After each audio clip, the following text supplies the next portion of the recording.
সোনা, জি। তুমি কি করতেছ? শাক বানাইতেছি, পুঁই শাক শাক। বানাইতেছো? পুঁই শাক? হুম। তো পুঁই শাক আজ কি দিয়ে রান্না করবা?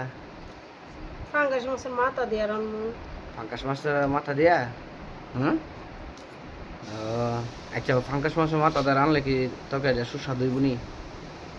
হুম, মাছের মাথা মোটা দিয়ে তো শাক রান্না করবো। মাছের মাথা ওটা দিই না? হুম। তা পুঁই শাক আসলে শাকটা ভালো। এই পুঁই শাক কি কি মাছ দিয়া এবং কি কি আইটেম দিয়ে রান্না করা যায়? সব মাছ দিয়ে রান্না করা যায়। হুম। সব মাছ দিয়ে রান্না করা যায়, রান্না করতে পারবে। পুঁই শাক সব মাছ দিয়ে? হ্যাঁ। এর ভিতরে স্পেশাল স্পেশাল হয়েছে মনে করো তোমার চিংড়ি মাছ দা ভালো বেশি। চিংড়ি মাছ দিয়ে স্বাদ লাগে, সুস্বাদু বেশি, হ্যাঁ। হুম।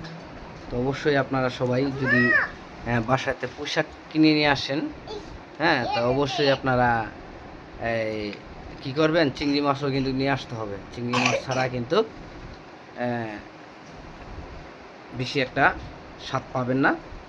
অবশ্যই আপনারা চিংড়ি মাছ দিয়ে খাবেন, বুঝতেই পারতেছেন চিংড়ি মাছ দিয়ে পুঁই শাক কিন্তু অনেক সুস্বাদু।